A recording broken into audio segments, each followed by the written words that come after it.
Hello students, আজকে একটা খুব ডিফারেন্ট সেশন আছে। কিন্তু একটা খুব ডিফারেন্ট ক্যারেক্টার হিস্ট্রির, যাকে নিয়ে বিশাল আলোড়ন হয়েছিল, যার জন্য বিশাল বড় বিদ্রোহ হয়েছিল।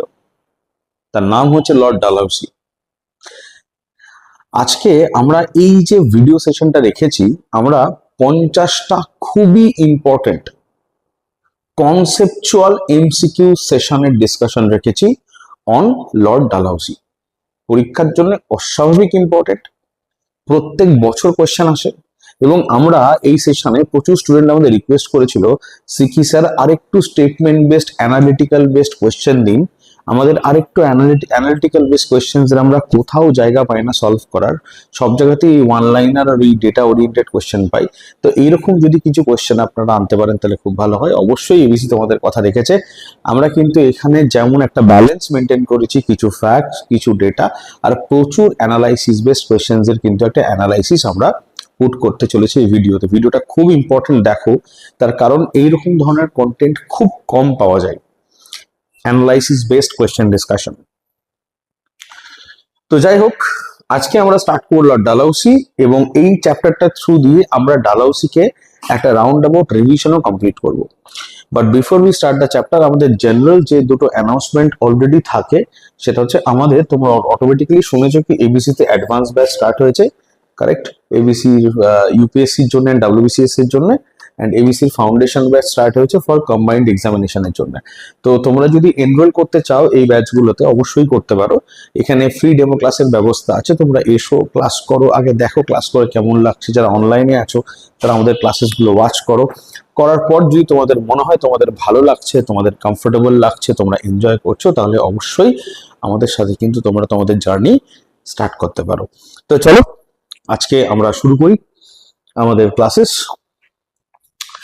Next, consider the following statement. প্রথম কোশ্চেনটা দেখি। Consider the following statement regarding doctrine of lapse. সত্য বিলোপ নীতি সম্পর্কিত নিম্নলিখিত বিবৃতিগুলোকে বিবেচনা করো। চলো আমরা দেখি কি কি বিবৃতি আছে।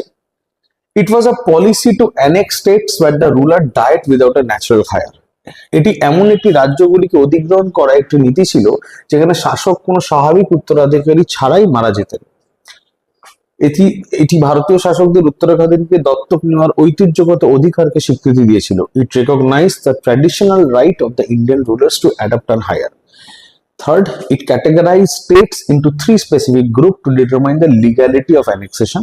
এটি অধিগ্রহণের বৈধতা নির্ধারণের জন্য রাজ্যগুলিকে তিনটি নির্দিষ্ট গোষ্ঠীতে শ্রেণীবদ্ধ করেছিল। এবার এখানে চারটে অপশন দিয়েছে।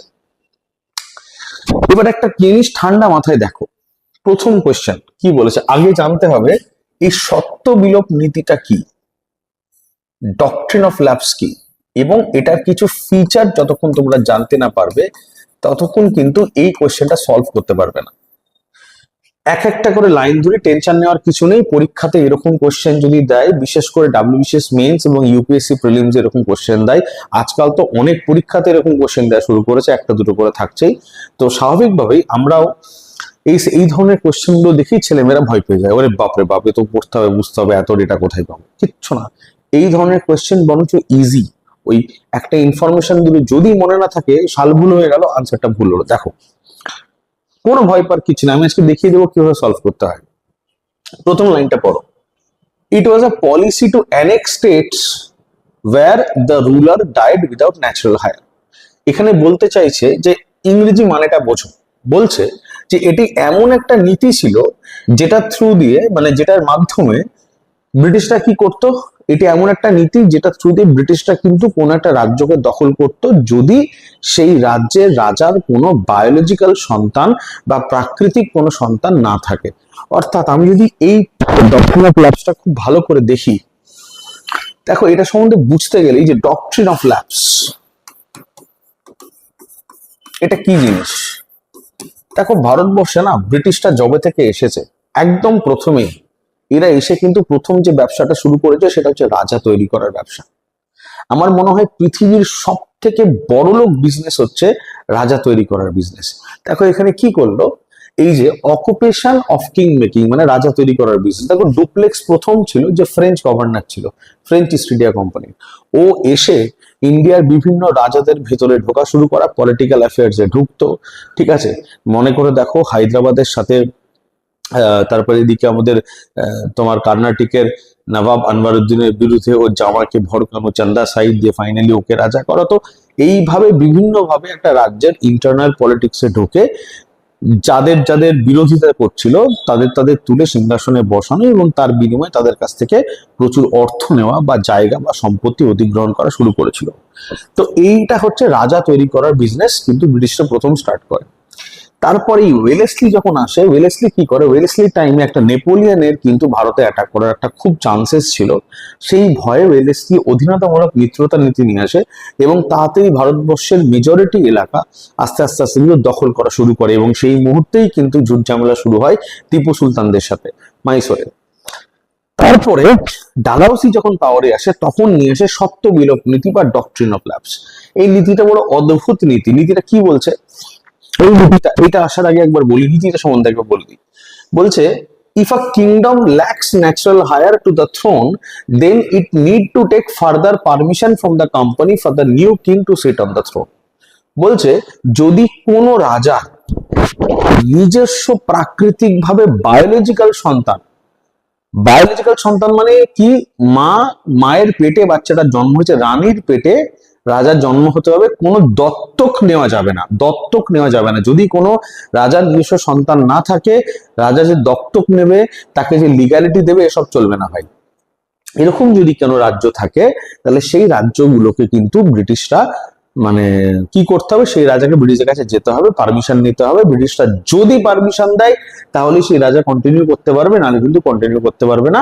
একদম মোস্ট কেসে যেটা দেখা যেত ডাইজেশন অফ স্টেট, পুরোপুরি ভাবে ব্রিটিশরা কিন্তু রাজ্যটাকে দখল করে নিত। এরকম করে সাতারা, সম্বলপুর, জয়পুর, বাগা, ঝাঁসি, নাগপুর, এই যে রানী অফ ঝাঁসি, তো এইরকম ভাবে কিন্তু বহু জায়গা ব্রিটিশরা কিন্তু দখল করে নেয়। তো এখান থেকে একটা জিনিস পরিষ্কার বোঝা যাচ্ছে, ক্লিয়ার কাট, যে ব্রিটিশরা কিন্তু এই একটা টেন্ডেন্সি এমন ভাবে তৈরি করে রেখেছে কি ওদের লক্ষ্যই হচ্ছে জায়গা দখল করা। এবং ডালহাউসি কিন্তু এই পিরিয়ডে প্রচন্ড স্পিডে এই জিনিসগুলো করতে থাকে। ওরা কি করে, ওরা ভারতীয় রাজ্যকে দেখো তিনটে ক্যাটাগরিতে ভাগ করেছিল। অ্যাকচুয়ালি আগে তো সেরকম ভাবে কোনো সরকার কিছু ছিল না, সবই রাজা গজাদের আন্ডারেই ছিল একটা টাইমে। যেমন মৌর্য বংশ ছিল, গোটা ভারত জুড়ে ছিল। আস্তে আস্তে মৌর্য বংশের পতন হয়, ছোট ছোট ছোট ছোট রাজ্য তৈরি হয়।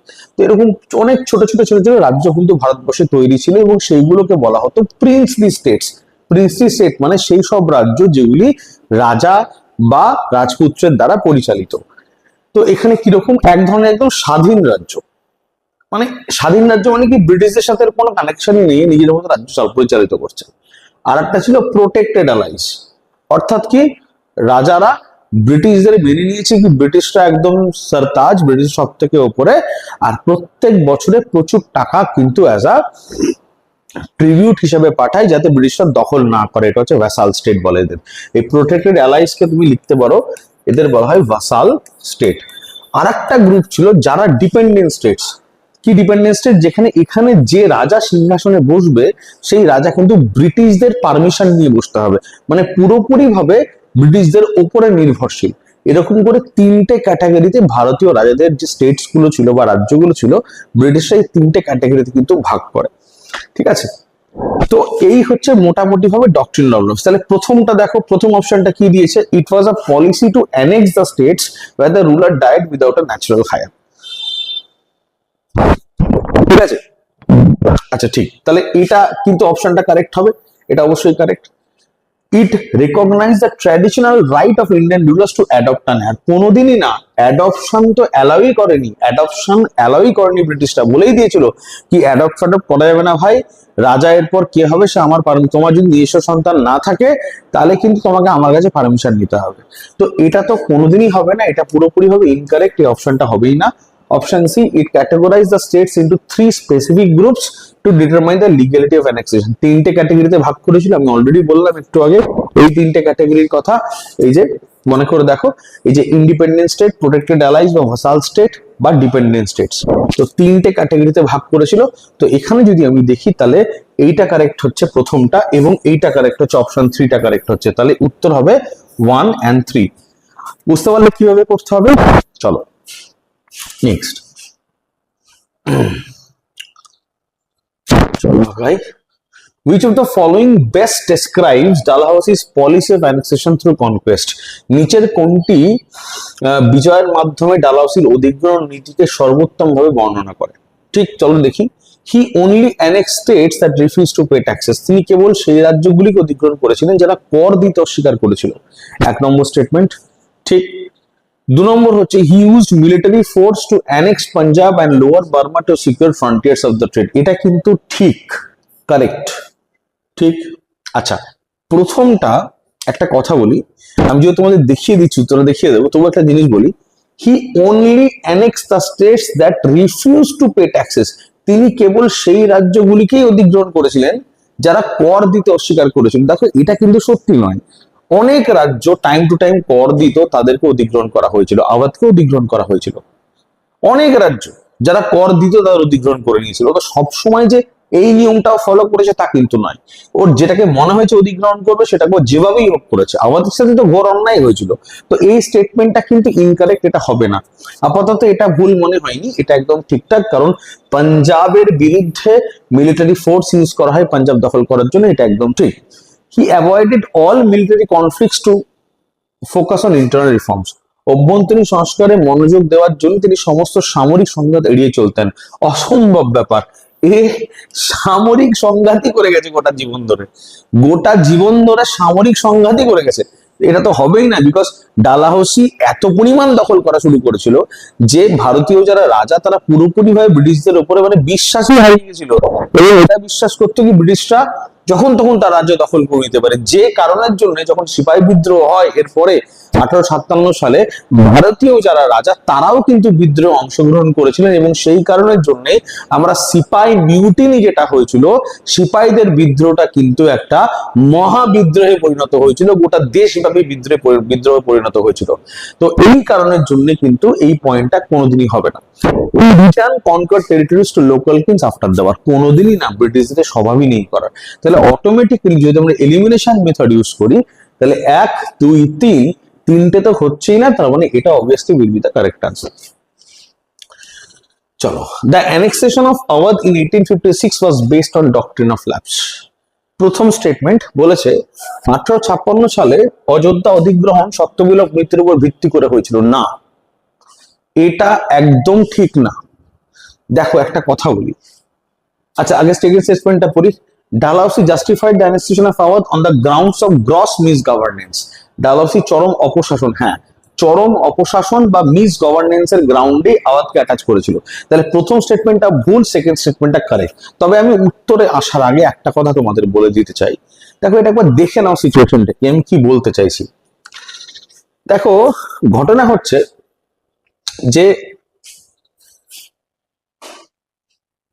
সত্যবিলোপ নীতি অনুপাতে যে নিয়মটা করা হয়েছিল সেটা হচ্ছে, সত্যবিলোপ নীতি পরিষ্কার বলছে কি, যদি কোনো রাজার প্রাকৃতিকভাবে কোনো সন্তান না থাকে, আরেকবার বলছি, যদি কোনো রাজার প্রাকৃতিকভাবে কোনো সন্তান না থাকে, তাহলে সেই রাজ্যকে কিন্তু আর নিজে থেকে কন্টিনিউ করা যাবে না, ব্রিটিশদের কাছে পারমিশন নিতে হবে। ব্রিটিশরা যদি মনে করে পারমিশন দেবে, না হলে দখল করে নেবে, এবং 99% কেসে দখল করে নেওয়া হতো।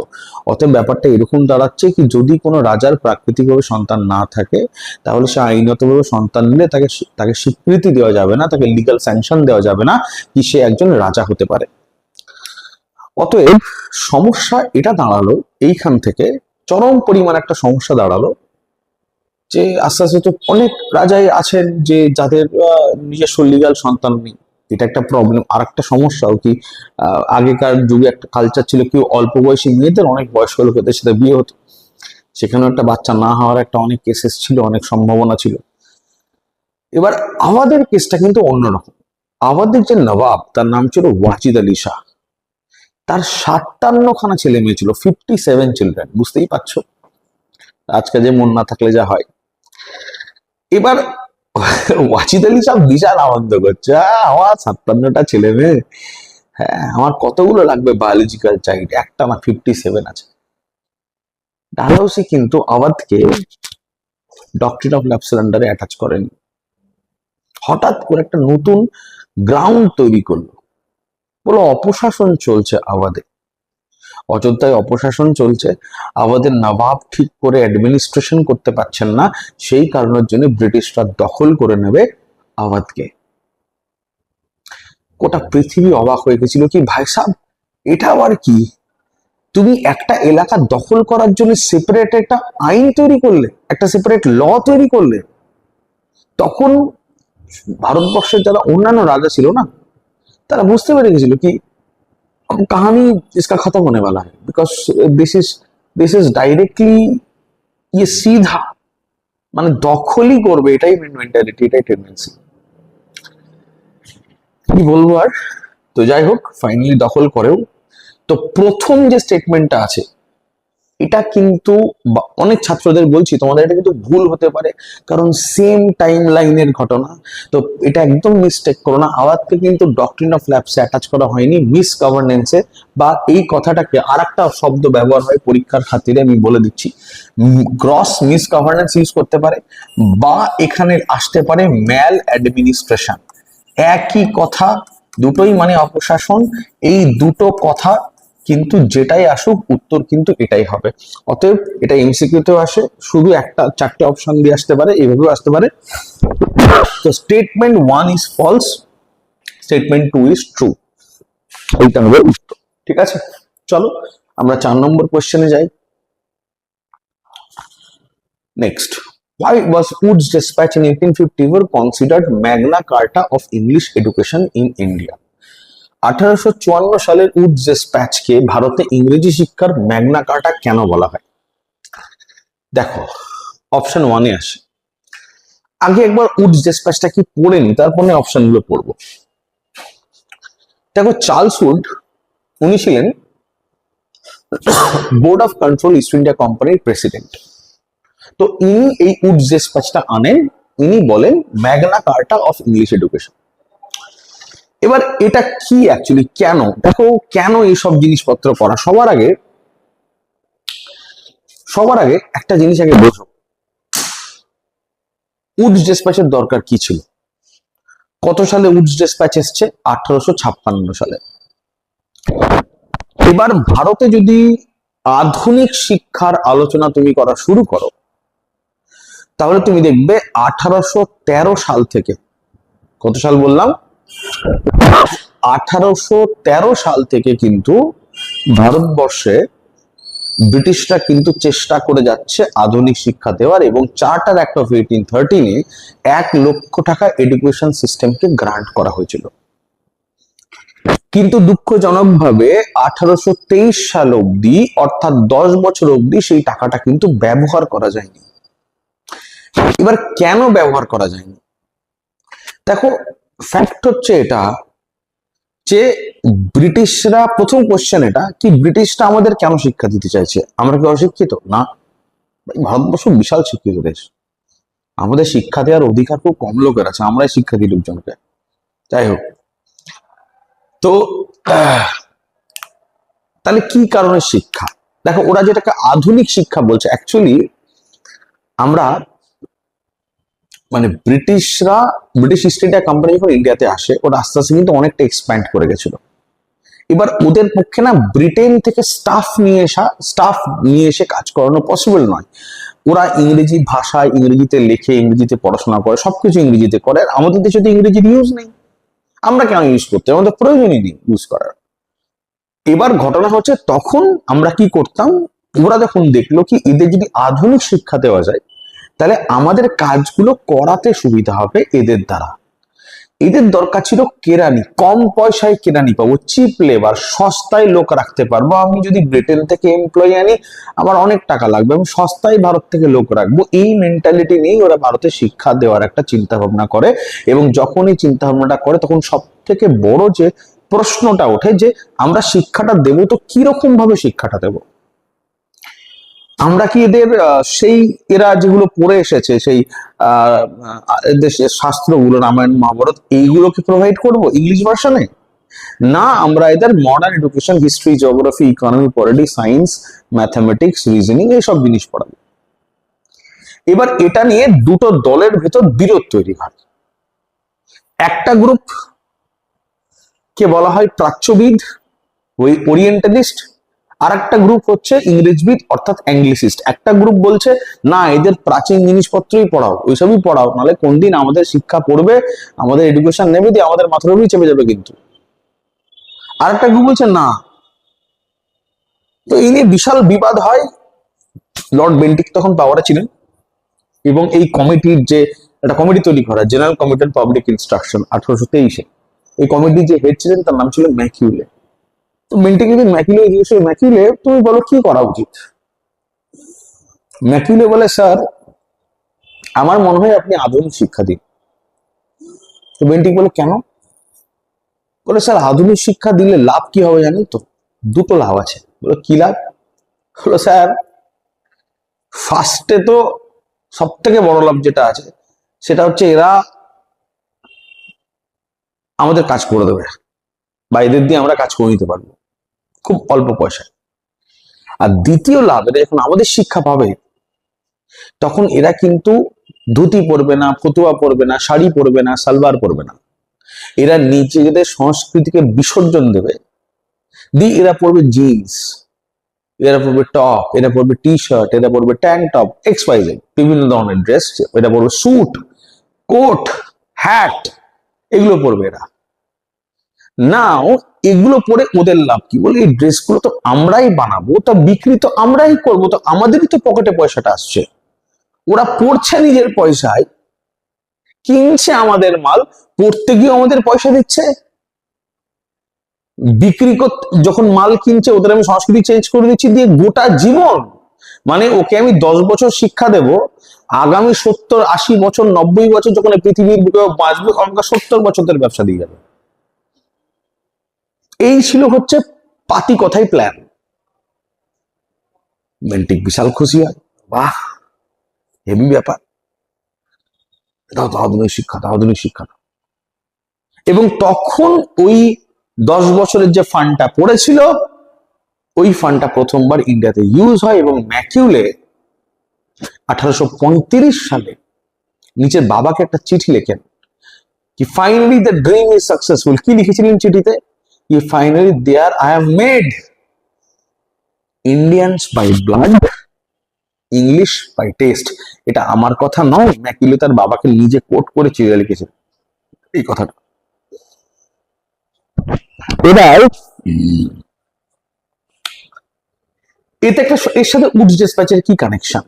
এটা 1835 সালের ঘটনা। দেখো এটাতে একটা সমস্যা হচ্ছে, এই কাজটা করতে গেলে ব্রিটিশরা যেটা করেছিল, তুমি দেখবে ব্রিটিশ যখন ভারতে আসে না, আগে কিন্তু কলেজ খুলেছে, আগে কিন্তু না কোনো স্কুল খুলেছে, না কোনো প্রাইমারি স্কুল খুলেছে, না হাই সেকেন্ডারি স্কুল খুলেছে, বা এরকম সিস্টেম কেন, অদ্ভুত কেন মানুষে।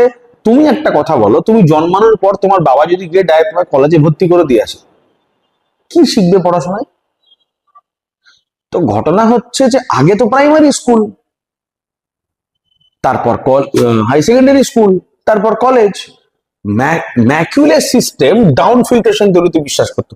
মানে ব্যাপারটা এরকম যে আগে ওরা খুলেছে কলেজ, কলকাতা ইউনিভার্সিটি আগে খুলেছে, তারপর হাই সেকেন্ডারি স্কুল, তারপর প্রাইমারি স্কুল। বলছে যে এরা এখানে পড়বে, এখানে পড়ে মানে ওদের যেটুকু কাজ করে নেওয়া দরকার, ওদের কাছে ওদের স্টাফ হিসেবে কাজ করতে গেলে শুধু সেইটুকুই শেখানো, দিয়ে তারপর কি হবে, এদের নৈতিক কর্তব্য হচ্ছে নিচু শ্রেণীর মানুষকে শেখানো। আরে আজকাল লোকে পয়সা দিয়ে কর্তব্য পালন করে না, সেখানে নৈতিক কর্তব্য তো অনেক দূরের ব্যাপার। এবার ঘটনা হচ্ছে এই করে করে কিন্তু এরা কাজ করে, এই করে করে। এবার ঘটনা হচ্ছে যে এই সিস্টেমটা কিন্তু চললো না বেশি দিন, সম্ভব নয়, এটা কোনো সিস্টেমই নয়, এটা একটা ফেইল্ড সিস্টেম। এডুকেশন সিস্টেমটা ধ্বংস হয়ে যাচ্ছিল। তখন 1854 এটাকে রিস্ট্রাকচার করার দরকার ছিল, যেটা করে উডস ডিসপ্যাচ। এবং উডস ডিসপ্যাচ বলে এটাকে ঠিক উল্টো করে দেয়। বলে আগে প্রাইমারি স্কুল করতে হবে, তারপর হাই সেকেন্ডারি স্কুল করতে হবে, তারপর কলেজ করতে হবে, তারপর ইউনিভার্সিটি করতে হবে, এই মডেলে বানাতে হবে। এবং আজকে দেখো এই মডেলটাই আসছে। তো এটা করাতে একটা সব থেকে বড় বেনিফিট হচ্ছে, যদি শুরু থেকে শেষ অবধি তোমার আধুনিক শিক্ষা দেওয়া হয়, ক্লাস 5 থেকে 65 অবধি তুমি ব্রিটিশদের মার্কেট দেবে।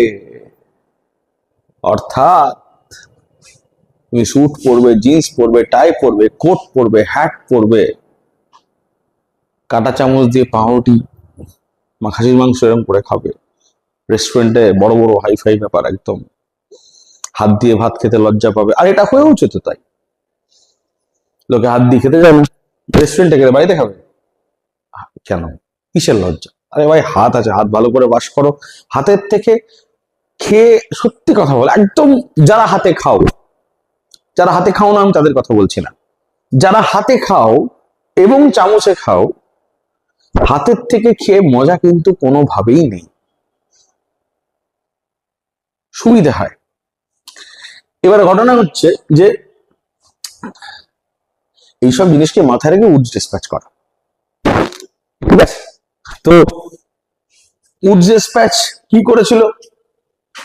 এক তো প্রাইমারি এডুকেশন প্রোভাইড করলো, দিয়ে বললো কি প্রাইমারি এডুকেশন মাতৃভাষায় দাও, হায়ার এডুকেশন ইংলিশ ল্যাঙ্গুয়েজে দাও, কলেজ বা ইউনিভার্সিটি গুলো তৈরি করো, একদম লন্ডন মডেলে তৈরি করো, নারীদের শিক্ষা দাও, টিচারদের ট্রেনিং দাও, যে বিএড ডিএড এগুলো এখান থেকে স্টার্ট হয়েছে, উডস ডিসপ্যাচ থেকে স্টার্ট হয়েছে। আর শুধু তাই না, শিক্ষাক্ষেত্রে পাবলিক সরকারি পরীক্ষাকে গ্রান্টি নেট দাও। ওই জন্য তুমি দেখবে আজকের ডেটে দু ধরনের সরকারি স্কুল আছে, আজকের ডেটে দু ধরনের সরকারি স্কুল আছে। কিরকম সরকারি স্কুল? একটা হচ্ছে পিওর গভর্নমেন্ট স্কুল, আর একটা হচ্ছে গভর্নমেন্ট এডেড স্কুল, সরকারি সাহায্যের দ্বারা যে স্কুলগুলো চলে। প্রাইভেট স্কুলকেও তো গভর্নমেন্ট ফান্ড করে না? প্রাইভেট অর্গানাইজেশনকে বিভিন্ন ভাবে যে গ্রান্টি নেট ফান্ড এগুলো তো দিচ্ছে, প্রাইভেট ইউনিভার্সিটিকে ফান্ড দিচ্ছে, সরকারি ইউনিভার্সিটিকে ফান্ড দিচ্ছে। তো ইভেন এই যে কনসেপ্ট অফ প্রাইভেট এডুকেটার্স, তো এইরকম ভাবে কিন্তু পুরো এডুকেশন সিস্টেমটাকে ডিজাইন করে হচ্ছে উডস ডিসপ্যাচ। ঠিক ম্যাগনা কার্টা, সংবিধানের একদম প্রথম ধাপ, যেটাকে মাথায় রেখে পুরো ইউরোপিয়ান কনস্টিটিউশনটা তৈরি হয়েছিল, ব্রিটিশ কনস্টিটিউশনটা তৈরি হয়েছিল, মৌলিক অধিকার, খুব ইম্পর্টেন্ট জিনিস, রাইটস। ঠিক সেরকম ভাবে এটাকেও এডুকেশনের ম্যাগনা কার্টা বলা হতো, এটা আধুনিক শিক্ষার ম্যাগনা কার্টা। চলো দেখি, আশা করি বুঝতে পারছো। এতে অনেক সুবিধা আছে। এই যে it made English compulsory medium of instruction in primary school, এটা কোনোদিনই হবে না। প্রাইমারি স্কুলে কি বললাম, প্রাইমারি স্কুলে কি এডুকেশন সিস্টেম থাকবে, নিজের মাতৃভাষা থাকবে, vernacular. Let foundation for comprehensive education system, একদম ঠিক, একদম ঠিক। প্রাথমিক থেকে বিশ্ববিদ্যালয় স্তর পর্যন্ত ব্যাপক শিক্ষা ব্যবস্থার ভিত্তি স্থাপন করেছিল। Foundation for comprehensive education system from primary two university. Band the study of Indian vernacular languages, কোনোদিনই না, এটা একদম ভুল। Provide free education to every Indian citizen, না, একদমই নয়। তো এগুলো একটাও হবে না। তো এইটা না, এইটা অনেক ক্ষেত্রে তুমি যদি এলিমিনেশন মেথড ইউজ করো, এই স্টেটমেন্ট বেসড কোশ্চেন গুলোতে একটা বুদ্ধি দিই, 100টা কোশ্চেন 70টা তুমি এলিমিনেশন মেথডেই কিন্তু সলভ করতে পারবে, খুব সুবিধা হয়। মনে রাখো elimination method. Next, consider the following regarding non regulation system. আচ্ছা, এই যে নন রেগুলেশন সিস্টেম, নন রেগুলেশন সিস্টেম সম্পর্কে নিম্নলিখিত বিবৃতিগুলি বিবেচনা করুন। It was introduced to govern newly annexed territories like Punjab. It combined executive, judicial, revenue powers in a single office. আগে আমি একবার তোমাদের সিস্টেমটা বলে দিই, তারপর এটা পড়াচ্ছি। দেখো, নন রেগুলেশন সিস্টেম মানে কি? একটা কথা বলি, ডালহৌসি যখন পাওয়ারে এসেছিল, তখন প্রচন্ড স্পিডে কিন্তু বিভিন্ন এলাকা অধিগ্রহণ করা স্টার্ট করেছিল, কারণ ডালহৌসির উপর একটা চাপ ছিল, একটা প্রেশার ছিল, ঠিক আছে? বিভিন্ন বিভিন্ন প্রেশার ছিল। এক একটা প্রেশারে, যেমন আমি তোমাকে উদাহরণস্বরূপ বলি, দেখো আমেরিকা জাস্ট তখন আমেরিকা স্বাধীন হয়েছে। আমেরিকা স্বাধীন হওয়ার পরও কিন্তু ইউরোপ, ব্রিটেন অনেক চেষ্টা করেছে আমেরিকাকে ডিস্টার্ব করার, কিন্তু পারেনি। যখন এটা শিওর হয়ে গেল কি আমেরিকা স্বাধীন, আর পারলো না। এটা কিন্তু ব্রিটেনের কাছে একটা বড় ধাক্কা ছিল। তার কারণ কি, ব্রিটেনের ইন্ডিয়া একটা কলোনি ছিল, আমেরিকার একটা কলোনি ছিল। আমেরিকা থেকে প্রচুর কাঁচামাল পেত, র মেটেরিয়ালস, যেমন কটন প্রচুর পেত। সেগুলো যখন বন্ধ হয়ে গেল না, মাথা খারাপ হয়ে গেল ব্রিটেনের। কারণ ব্রিটেনের ফ্যাক্টরিগুলো, ব্রিটেনের কাছে তো কাঁচামাল নেই। ব্রিটেন তো এইটুকু একটা দেশ, পশ্চিমবাংলা থেকেও ছোট। ব্রিটেনকে তো অন্য দেশকে দখল করে তার ওখান থেকে প্রায় বিনে পয়সায় কাঁচামাল তুলে নিজের ফ্যাক্টরি গুলোতে নিয়ে এসে প্রোডাকশন করে গোটা পৃথিবীতে বিজনেস করতো ও। তার মানে আমেরিকায় চলে যাওয়া মানে কিন্তু ব্রিটেনের ইন্ডাস্ট্রি যেগুলো ব্রিটেনে আছে তাদের কাছে কিন্তু আর কাঁচা মাল নেই, আর মাল না থাকলে প্রোডাকশন করবে কি?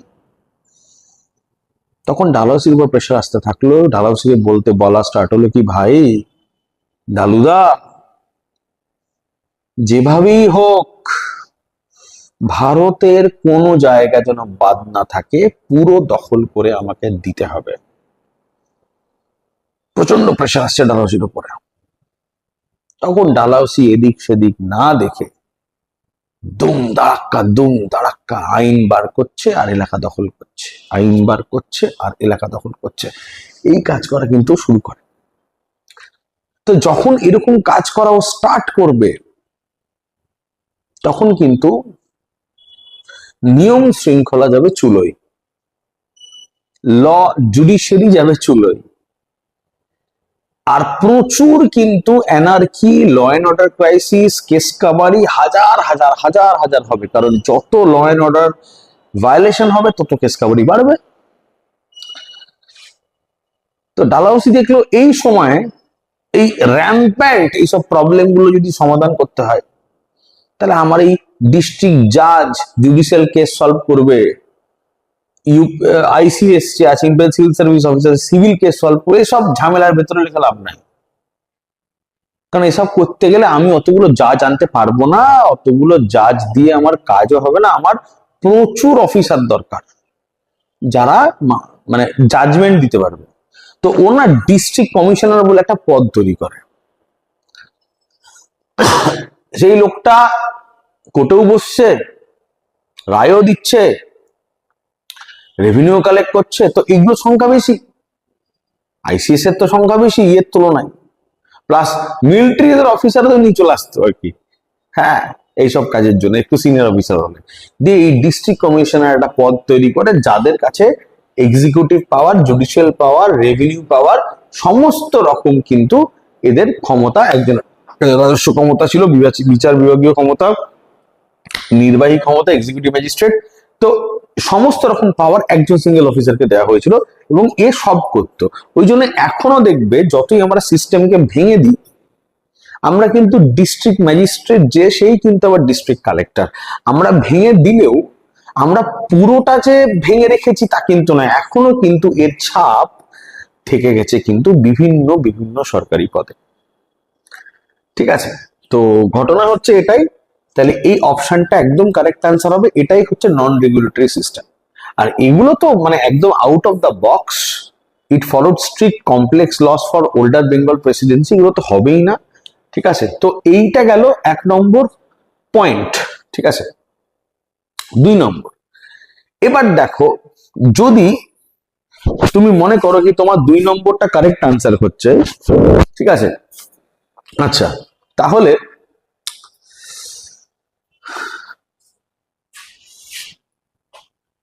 এইটা হচ্ছে আমার, দেখো, রাইট আনসার। এবার একটা জিনিস তোমাকে আমি দেখাই। তাহলে আমার এই অপশনটা হতে পারে, এই এখানে 2 আছে, এটা তো হবে না একদম শিওর। এটা 2 আছে, এটা 2 আছে, আর এটা 2 আছে। তাহলে আমার কিন্তু আমি শিওর হয়ে গেলাম, অপশন সি কে আমি রুল আউট করে দিচ্ছি যে অপশন সি আমার হবে না, তো এটা আমি কেটে দিচ্ছি। তাহলে আইদার উত্তর হবে এ, বি বা ডি। ঠিক, আচ্ছা, এবার ঘটনা হচ্ছে যে it followed strict complex laws for older Bengal presidency. এটা একটা আমার কাছে অপশন বেঁচে আছে, আমি যখন বলে দিলাম এটা হবে না। তাও আর আরেকটা কি বেঁচে আছে, যে it was introduce to govern newly annex territories like Punjab.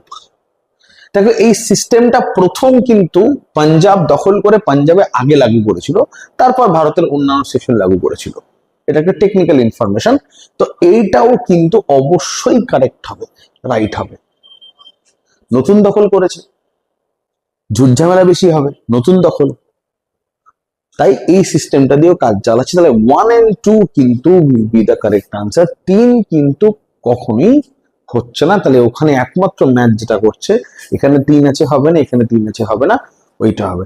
অতএব খেয়াল রাখো, এটা কিন্তু খুবই ভালো একটা কোশ্চেন, এবং এই কোশ্চেনটা কিন্তু আইএএস এ আসার মতো একটা কোশ্চেন, ডাব্লিউবিসিএস মেইনস এ আসার মতো একটা কোশ্চেন, এবং কোনো কোনো পরীক্ষায় কখনো সখন একটা দুটো এরকম উল্কার মতো কোশ্চেন তুমি পেয়ে যাবে। আজকাল কিন্তু বলেই দিলাম, যত দিন যাবে এই বিভিন্ন পরীক্ষাতে যারা সিজিএল সিএইচএসএল বিবেচনা নিচ্ছ, কাট অফ কমানোর জন্য কিন্তু জিএস এর ডেপথ বাড়াবে, আর ডেপথ বাড়ালেই এরকম কোশ্চেন ঢুকবে। ওয়ান লাইনার ওয়ান আর দেবে না কিন্তু। What was the primary strategic objective behind the introduction of railways? Railway কেন ইন্ট্রোডাকশন করা হয়েছিল? দেখো, এটা নিয়ে অনেকের অনেক কিছু মতবাদ আছে, ঠিক আছে? তো তোমাদের কিছু কথা আমি বলে দিই আজকে, রেল কেন করা হয়েছিল। দেখো, আজকে যদি ট্রেন ব্যবস্থা আসে, খুব কমন সেন্স, ব্রিটিশদের মেন উদ্দেশ্য কি ছিল? ভারত থেকে মাল মশলা নেওয়া, এগুলোকে কয়লা তোলা, কটন তোলা, বিভিন্ন র মেটেরিয়াল তোলা এবং ব্রিটেনে পাঠানো।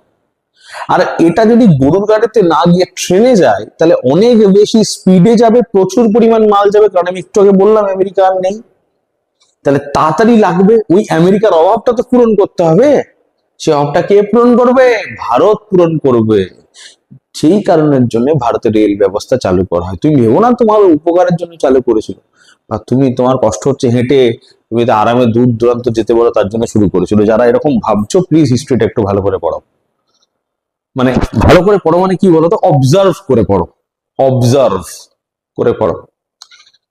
ব্রিটিশরা আমাদের ভালোর জন্য কিচ্ছু করেনি, ওরা নিজের ভালোর জন্য করেছিল। সে করতে গিয়ে আমাদের কিছুটা ছিটে ফোটা ভালো হয়ে গেছে, বুঝতে পেরেছো তো? মানে ব্যাপারটা এরকম কি, নিজে একজন খিদেতে মরে যাচ্ছে, পাশে দাঁড়িয়ে একটা লোক খাচ্ছে, হয়তো দুটো তিনটা আলুর চপ খাচ্ছে, একটা চপ খেতে গিয়ে মুখ থেকে পড়ে নিচে পড়ে গেছে, সেটা খেয়ে ও ক্ষুধার্ত, ও খুব ভালো শান্তি পেয়েছে, এবং সে হয়তো বলছে বাপরে বাপ, আচ্ছা আচ্ছা লোকটা আমি খেতে দিই। দেখো, লোকটা খেতে দেয়নি, লোকটা নিজে খেতে গিয়ে একটা পড়ে গেছিল বলে তুমি খেতে পেয়েছো।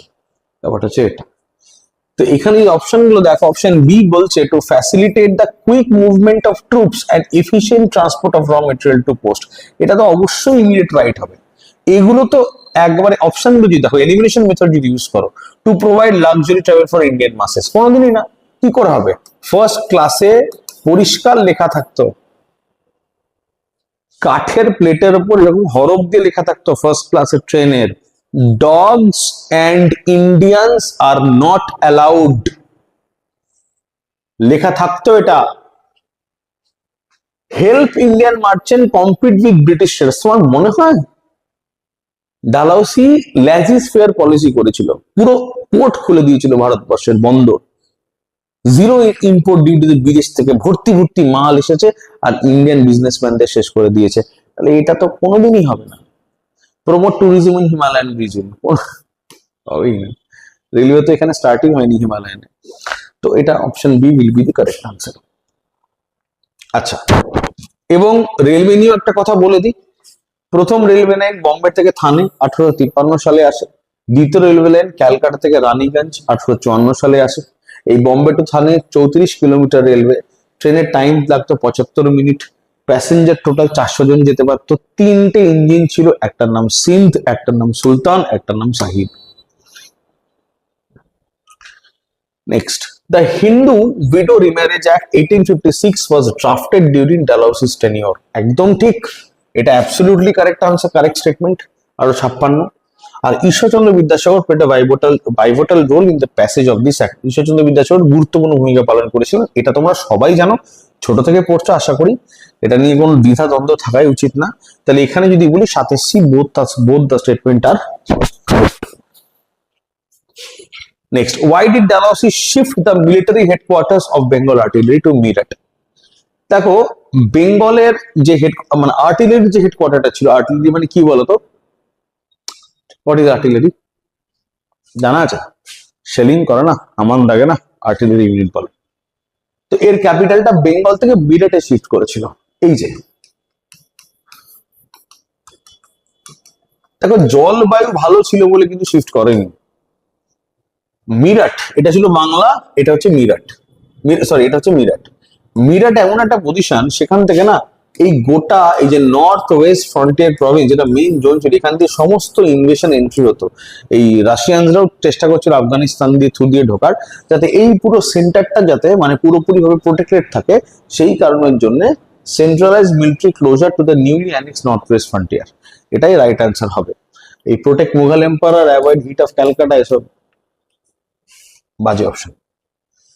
Which statement best reflects Dalhousie's view on East India Company's administration? নিচের কোন বিবৃতিটি ইস্ট ইন্ডিয়া কোম্পানির প্রশাসন সম্পর্কে ডালহাউসির দৃষ্টিভঙ্গিকে সর্বোত্তমভাবে প্রতিফলিত করে?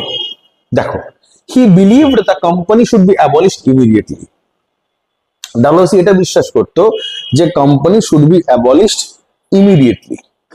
ঠিক, ডালহাউসি নিজে কোম্পানির অংশ, তাই এই কথাটা ডালহাউসি বিশ্বাস করা কিন্তু সম্ভব না।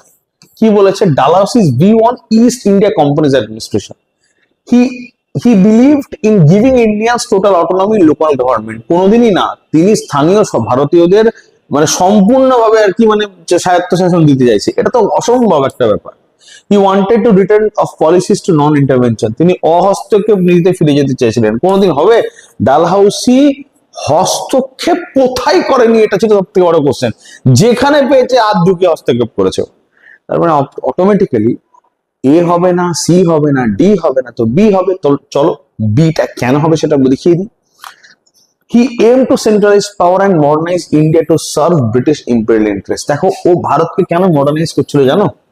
কারণ ব্রিটেনে যে পরিমাণ জিনিসপত্রের দরকার হচ্ছিল, র মেটেরিয়ালস এর দরকার হচ্ছিল, ইন্ডিয়াতে যদি রাস্তাঘাট ইমপ্রুভ না হয় তাহলে মালগুলো চুরি করতে পারবে না। রাস্তাঘাট ভালো রাস্তাঘাট চোরদের অনেক সুবিধা করে সহজে মাল নিয়ে যেতে, চুরি করতে। বুঝতে পেরেছো তো? ও রাস্তাঘাট ভালো করেছিল যাতে তোমার ভালো থাকার জন্য নয়, যাতে কয়লা, কটন এগুলো আরামসে তুলে কাঁড়ি কাঁড়ি এগুলো তুলে ব্রিটেনে পাঠাতে পারে। ঠিক আছে, ট্রাক লোড করবে, ভরবে, রাস্তা দিয়ে পাঠাবে, ট্রেন লোড করবে, ভরবে, পাঠাবে, জাহাজে উঠবে, ব্রিটেন পৌঁছে যাবে। এই কারণ। Now regarding telegraph system, consider these statements. The first, আচ্ছা এবার বলি, the first experimental line was between Calcutta and Diamond Harbour. ঠিক। Now O'Shaughnessy was a pioneer of telegraph in India. It was primarily used to help farmer to check market prices. দেখো প্রথম কথা, এই question যখন এরকম question পাবে না, তাড়াতাড়ি আনসার করার জন্য কি দেখবে ওরা তো অপশন দেখেই দেখবে 3 নম্বরটা তো হবেই না। ইন্ডিয়ান ফার্মার 1856 সালে এখনো স্মার্টফোন ইউজ করে না, সেখানে 1856 সালে এক্সপেক্ট করছে ইন্ডিয়ান ফার্মার টেলিগ্রাফ ইউজ করবে মার্কেট প্রাইসেস চেক করার জন্য। এটা হবে? তো এটা তো যখন 3 যখন বাদ, তখন বি সি দুটোই তো বাদ, ডিও বাদ, তাহলে ভাই এ উত্তর হবে।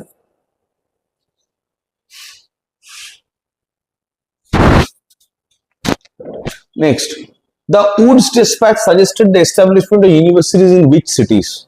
Woods Dispatch কি সাজেস্ট করেছিল? ইউনিভার্সিটি কোন কোন শহরে এস্টাবলিশ হবে? কোথায় হবে? ক্যালকাটা, বম্বে এন্ড ম্যাড্রাস। পরিষ্কার কথা, ক্যাপিটাল সিটিগুলোতে। নেক্সট, এই যে ক্যালকাটা, বম্বে এন্ড ম্যাড্রাস, উডস ডিসপ্যাচের লোকেশন দেওয়া আছে, কোন কোন সিটি ইউনিভার্সিটি করেছিল। Why did Dalhousie decide to annex Berar? Dalhousie কেন বেরারকে অ্যানেক্স করতে চেয়েছিল? কারণ অপশন এ, একদমই option A, failure of the Nizam of Hyderabad to pay the debts to British contingent force. এটাই হবে কিন্তু রাইট আনসার। চলো আমরা 13 নম্বর কোশ্চেনে যাই। খুব সহজ কোশ্চেন এগুলো। Which administrative change was made by Charter Act of 1853? খুব ইম্পর্টেন্ট। 1853 যে চার্টার আইন দ্বারা কোন প্রশাসনিক পরিবর্তন করা হয়েছিল? It allowed Indians to become governor general, এটি ভারতীয়দের গভর্নর জেনারেল হওয়ার অনুমতি দিয়েছিল। তোমার মনে হয় এটা হওয়া সম্ভব? গেল, এই অপশনটা এখানেই কাটা। আরে আমি এখানে তো পরে দেখলাম, এখানে দেখেই বুঝতে পারছি কি ভুলভাল বলছে।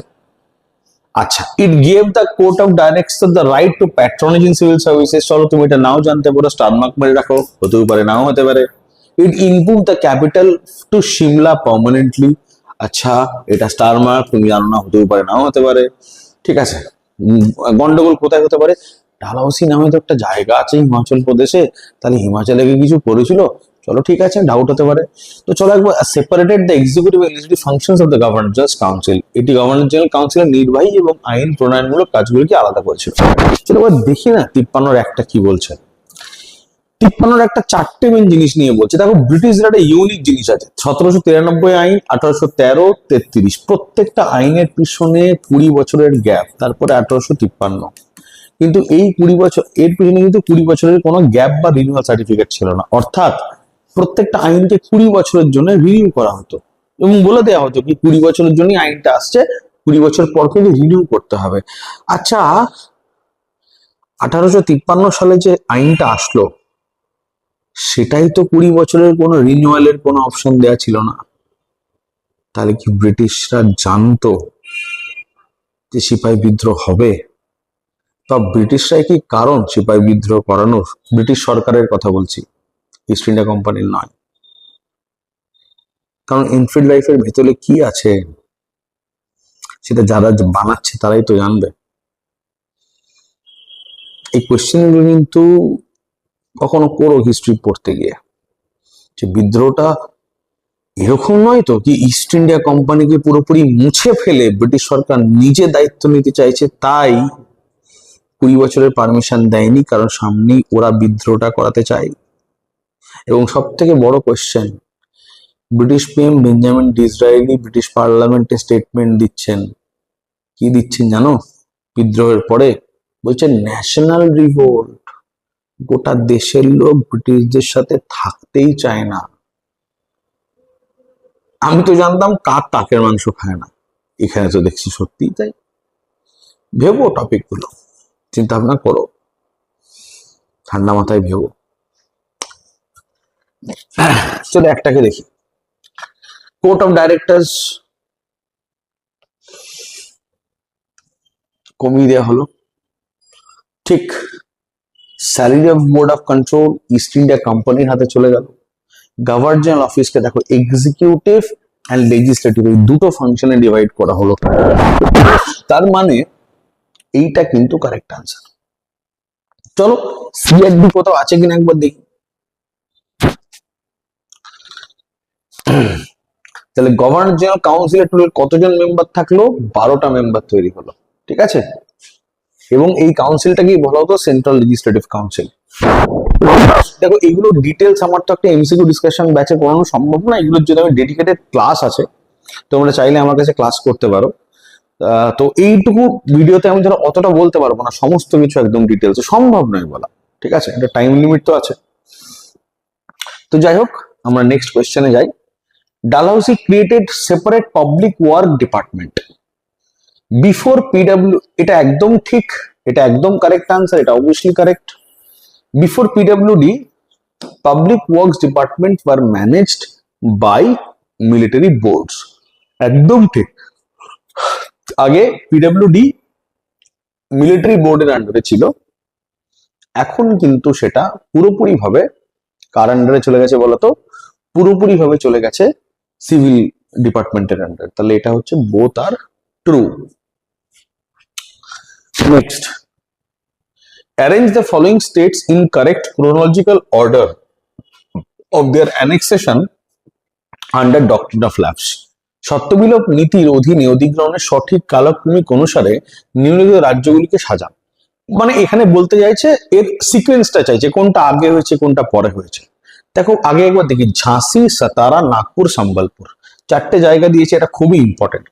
প্রথম কাকে করা হয়েছিল চলো দেখি। প্রথমে 1 নম্বর হচ্ছে সাতারা, প্রথমেই হচ্ছে সাতারা 1848। চলো একবার টাইম লাইনটা লিখি। সাতারা কত? 1848। তারপর নাগপুর এন্ড সম্বলপুর, দেখো নাগপুর কততে দিয়েছি नागपुर 1854, संबलपुर 49। नागपुर 1854, संबलपुर 1849 বলো। আর তারপর আসছে ঝাঁসি। ঝাঁসি কততে আছে? ঝাঁসি হচ্ছে 1853। তাহলে সবার আগে হচ্ছে সাতারা। তাহলে প্রথমেই থাকবে 2 সাতারা। তাহলে এখানে 2 খোঁজো। তাহলে হয় এ হবে না, বি হবে না, সি হবে। এটা তো গেল কেটে। চলো সিটা গেল, সিটা হবে না। এরপরে 2 এর পর আমি খুঁজবো কে আছে, 1848, তারপরে হচ্ছে 49। এবার 2 এর পর 4 কোন অপশনটা আছে? এই যে 2 এর পর 4 আছে ভাই। এবার বি যাচ্ছে কেটে, হয় এ হবে না ডি হবে। ঠিক, এই গল্প গুটিয়ে গেল 90 তারা। এবার আসছি, হয় ঝাঁসি নাই নাগপুর। তাহলে কোথায় হবে? 2 এর পর 1 ঝাঁসি। এই যে ঝাঁসি, তাহলে এটা হবে কারেক্ট আনসার। ঠিক আছে, চলো next.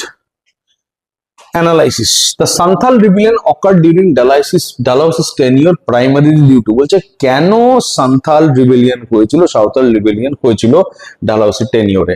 ডালহাউসি's refusal to allow Santhal to join the army, না এটা কোনোদিনই হয়নি, কোনোদিন করেওনি। Exploitation of zamindar by impact of British administrative changes. দেখো, জমিদারদের যে শোষণ, সেই কারণেই ছিল সাঁওতালরা কিন্তু বিদ্রোহ করে অস্বাভাবিক শোষণ করেছিল, কারণ ব্রিটিশরা জমিদারদের রক্ত চুষত, জমিদার সাধারণ মানুষের রক্ত চুষত। এই হচ্ছে ঘটনা। জমিদারকে খাজনা দিতেই হতো, খাজনা না দিলে জমিদারি চলে যেত। তাই জমিদার প্রাণ খোলা অত্যাচার করেছে মানুষদের উপরে খাজনা তোলার জন্য। অতিবৃষ্টি অনাবৃষ্টি কিছু দেখেনি। তো মানুষজন বিদ্রোহ কার সামনে কাকে দেখতে হবে? জমিদারকে দেখতে হবে। যদি বিদ্রোহ কার বিরুদ্ধে করবে? জমিদারের বিরুদ্ধে করবে। সহজ কথা। Why did Dalhousie encourage the development of ports like Karachi, Bombay and Calcutta? কেন বন্দর তৈরি করছিল? পরিষ্কার কথা, Indian ship building industry, maximally ভুলটা ভেবো না কি ব্রিটিশটা ভালো কাজের জন্য করেছে, কোনোদিনই না। To facilitate the export of Indian raw materials and import of British finish goods, Indian কাঁচামাল যাতে তাড়াতাড়ি রপ্তানি হয় এবং বিদেশের যে ফিনিশড প্রোডাক্ট ওরা তৈরি করে আমাদের এখানে বিক্রি করছে। এখানে ইস্ট ইন্ডিয়া কোম্পানি এত বদমাইশ, নিজের জায়গাগুলোকে বলে গেছে গোটা জীবন ফ্যাক্টরি, একটাও ফ্যাক্টরি না, সব কটা গোডাউন ছিল। B, The Charter Act of 1853 added how many members to Legislative Council? এক্ষুনি করলাম 12টা মেম্বার। এই যে 12টা মেম্বার।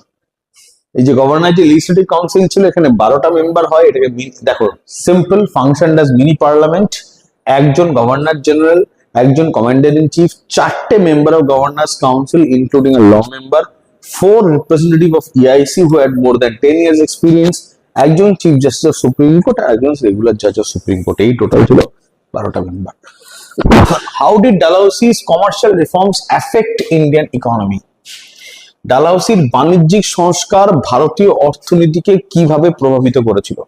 কি বললাম? ডালহাউসিস বাণিজ্যিক সংস্কার ডালহাউসিকে কিভাবে প্রভাবিত করেছিল?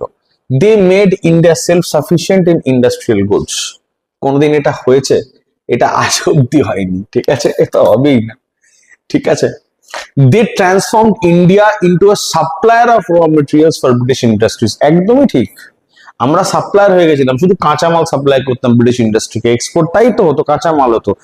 ভারতে বানিয়ে তো ওরা ব্রিটেনে কিছু পাঠায়নি, ওরা ইন্ডিয়া থেকে কাঁচামাল পাঠিয়েছে ব্রিটেনে, ব্রিটেনে ম্যানুফ্যাকচার হয়েছে, দিয়ে গোটা ইন্ডিয়াতে গোটা ওয়ার্ল্ডে বিক্রি হয়েছে। তো এটাই কিন্তু রাইট আনসার। চলো, which of the following is not a category of states under doctrine of lapse? Independent স্টেটের কথা আমরা পড়েছি, ডিপেন্ডেন্ট স্টেটের কথা আমরা পড়েছি, প্রোটেক্টেড স্টেটের কথা আমরা পড়েছি, স্বাধীন রাজ্য, নির্ভরশীল রাজ্য, রক্ষিত রাজ্য, তিনটি আমরা পড়েছি। একটু আগে আমরা দেখেছি, আমি তোমাকে দেখিয়েও দিতে পারি যে এই 3টে স্টেটের কথা, ইন্ডিপেন্ডেন্ট স্টেট সম্পূর্ণ স্বাধীন, প্রোটেক্টেড, রক্ষিত, যে রাজাকে বছর বছর টাকা দিতে হয়, ব্রিটিশরা যে হিউজ পরিমাণ ট্যাক্স নেয় ব্রিটিশরা প্রত্যেক বছরে। ডিপেন্ডেন্ট মানে এখানকার রাজা কে হবে, ব্রিটিশদের পারমিশন ছাড়া হতে পারে না। এটা হচ্ছে নির্ভরশীল রাজ্য। এই 3টে ক্যাটাগরি ছিল, ইন্টারন্যাশনাল অ্যালাই স্টেটস বলে কিছু ছিল না। তাই এইটা কিন্তু মানে এখানে উঠতে হবে, কারণ এখানে নট চেয়েছে। The Grand Trunk Road was renovated under Dalhousie's PWD. একদম ঠিক, correct. It connected Calcutta to Delhi. ভাই সাহেব, এখানে both are true answer হবে। ঠিক আছে, both are true, right answer। চলো, the pension of which ruler's adopted son was stopped by Dalhousie? এটা যদিও আমি সিপাহী বিদ্রোহের টাইমে 50 কোয়েশ্চেন্স এর স্লট এটা ডিসকাস করতাম, যাই হোক কোশ্চেনটা এখনো বলে দিচ্ছি। এটা হবে বাজিরাও টু বা নানা সাহেব, ইনার পেনশন বন্ধ করে দেওয়া হয়েছিল এবং যার এগেনস্টে ইনি বিরোধ করছিল। ঠিক আছে, বাকিরা লক্ষ্মীবাই অন্য কারণে যুদ্ধ করছে, উনার পুরো মানে ঝাঁসি চলে গেছিল। ঠিক আছে, টিপু সুলতান তো ছিলেন না এই টাইমে। বাহাদুর শাহ জাফর তো ইনি লাস্ট মোগল এম্পারার অ্যাকচুয়ালি, তো ওনার পেনশন বন্ধ করা হয়েছিল, ওই জন্য যুদ্ধ করছিলেন। Consider the following statement regarding Wood's dispatch. আবার Wood's dispatch, it advocated for the down filtration theory. একদমই না, এটার বিরুদ্ধে কথা বলেছিলেন। Recommended department of establishment of public instruction in every province. একদম ঠিক, এডুকেশন ডিপার্টমেন্ট প্রত্যেকটা রাজ্যে একটা করে বা ডিস্ট্রিক্টে একটা করে মিনিমাম এডুকেশন ডিপার্টমেন্ট থাকতে হবে, এই প্রভিশনটা কিন্তু এ করে দিয়ে গেছে। তো 2 নম্বরটা correct. It emphasise vernacular language of primary and English for higher, এটাও কারেক্ট। তাহলে 2 আর 3 হচ্ছে কারেক্ট। দেখো এখানে যে কোথায় আছে 2 আর 3। আচ্ছা, এই যে অপশন বি হচ্ছে 2 আর 3, তাহলে এটা হবে কারেক্ট আনসার।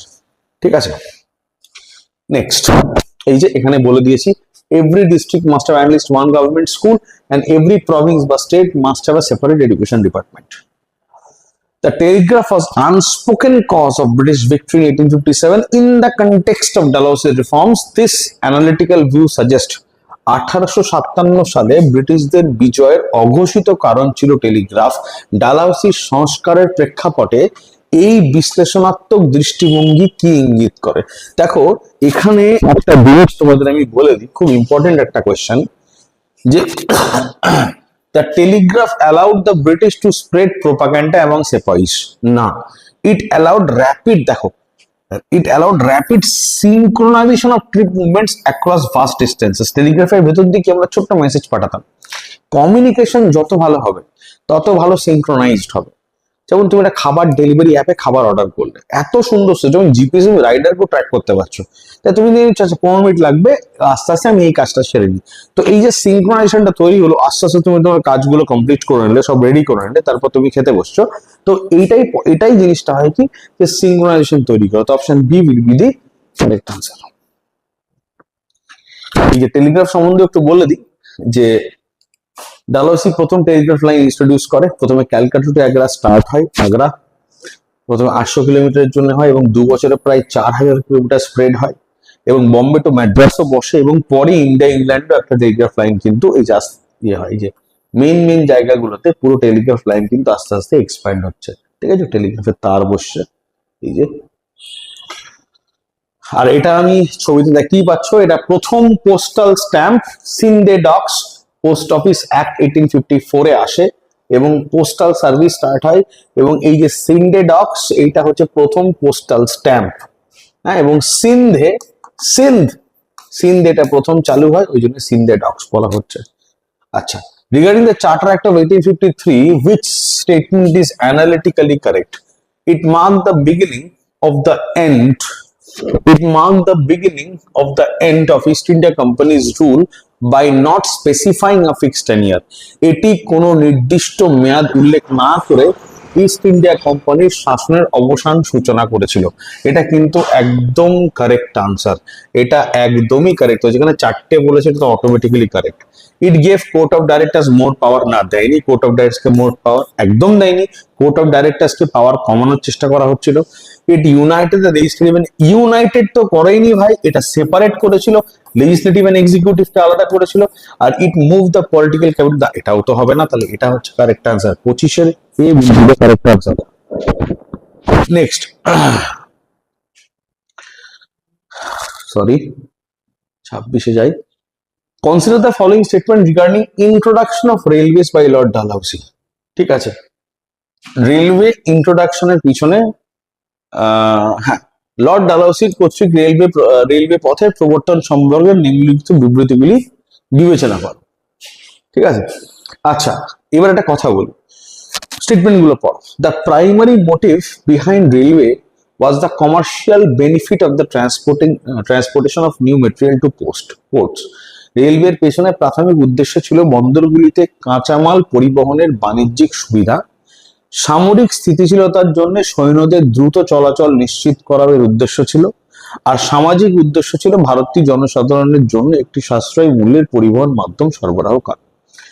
আচ্ছা, এবার ঘটনা হচ্ছে পড়ি এবার, যে it also intended to ensure rapid troop movement for the military stability. দেখো একটু ভাবো, তোমরা অ্যানালাইসিস করো, ঠিক আছে? একদম ঠিক। আমাকে যদি র্যাপিড ট্রুপ মুভমেন্ট করতে হয় তাহলে আমাকে রেলওয়ে ইউজ করতে হবে। এখনো পর্যন্ত মিলিটারি কিন্তু রেলওয়ে কোচ আলাদা, মিলিটারি কোচ আছে, মিলিটারি কোচ অ্যাড করা হয় কোথাও গেলে, তাহলে 2 নম্বরটা কিন্তু কারেক্ট হচ্ছে আমার, ঠিক আছে?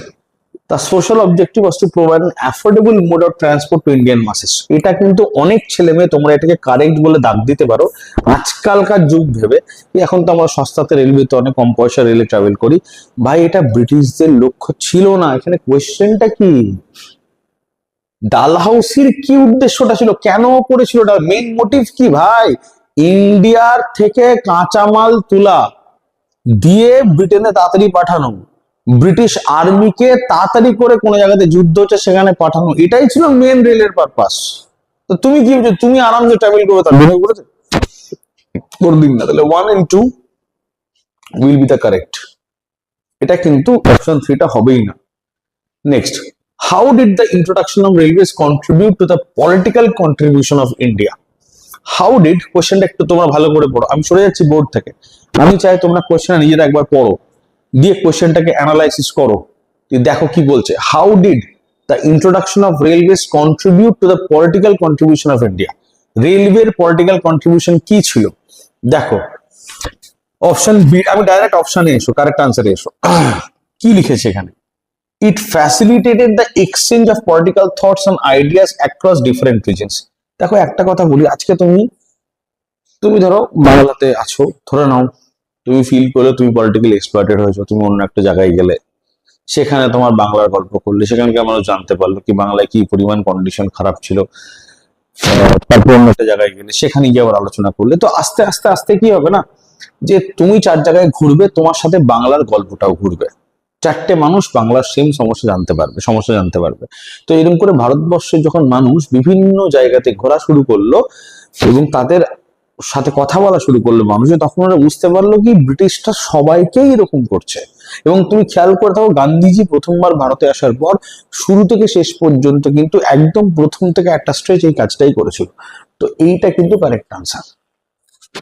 Next, from an economic perspective the railways under Dalhousie aimed, রেলওয়ের মেন লক্ষ্য কি ছিল দেখো, উৎপাদন কেন্দ্র এবং শিল্প বন্দরগুলির মধ্যে দূরত্ব কমানো। ভাই এটা একদম পরিষ্কার, রিডিউস দ্য ডিস্টেন্স বিটুইন র material producing centre industrial port, promote the consumption, ব্রিটেনে ভারতীয় তৈরি পণ্যের ব্যবহার বৃদ্ধি করা। না, ভারতীয় তৈরি পণ্য তো হবেই না, ব্রিটিশ লোকোমোটিভের উপর নির্ভর হবে না, হতেই পারে না। অন্যান্য ইউরোপীয় দেশগুলির সাথে কাঁচামাল বাণিজ্য বোগাস, অটোমেটিক হতে হবে। What was the social contribution of railway? দেখো এটা একটা বিশাল জিনিস, সোশ্যাল কন্ট্রিবিউশন। রেলওয়ের না বিশাল উপকারের স্বাধীনতায়, একটা উদাহরণ দিচ্ছি। ধরে নাও ব্রাহ্মণরা সমাজে সব থেকে উঁচু স্তরে আছে, তো আগে উঁচু স্তরে ছিল একটা টাইম, এখনো আছে ওইভাবে বলতে গেলে। তো একটা টাইম ছিল কি, ওই ধরো কোন একজন ব্রাহ্মণ মানুষ যাচ্ছেন, পাশে একটা নিচু জাতের লোক যাচ্ছেন, তার ছায়া পড়ে গেল, এই তুই, মানে আমার গায়ে তো ছায়া কেন পড়লো, ব্যাপার ছিল। তো জাতপাতে ঝামেলা ভারতবর্ষে এখনো আছে, আমাদের বাংলাতে কম, তার মানে তো এরকম নয় কি অন্যান্য রাজ্যে কম, বিভিন্ন রাজ্যে চরম আছে। হরিয়ানাতে চলে যাও, পাবে প্রচুর। এবার ব্যাপার হচ্ছে, ধরে নাও ট্রেন এসছে, ব্রাহ্মণ সোজা চলে যাচ্ছে ফার্স্ট ক্লাসে, যেই ব্রাহ্মণ ফার্স্ট ক্লাসে উঠেছে, ব্রিটিশ বলছে এই কি ব্যাপার, ব্রাহ্মণ, না না না, আমি হিন্দুইজমে সব থেকে উঁচু জাতি, বললো ওসব হবে না, লিখা আছে ইন্ডিয়ানস আর নট অ্যালাউড। এবার স্বাভাবিক সে ট্রাভেল করছে সেকেন্ড ক্লাসে, সেকেন্ড ক্লাসে শূদ্রও আছে, ব্রাহ্মণও আছে, মাহিষ্য সবাই আছে, তখন কিন্তু খারাপ লাগলো। এবং এই খারাপ লাগা থেকে একতা আসলো কি, ব্রিটিশরা সবাইকেই মারছে, নিচু জাতকে তো মারছে মারছে, উঁচু জাতকেও মারছে, এবং এইখান থেকে তৈরি হলো সামাজিক সমন্বয়, সোশ্যাল কোহেশন। তো ডাইরেক্ট আনসার হবে acted as a bridge of social unity by bringing different classes together.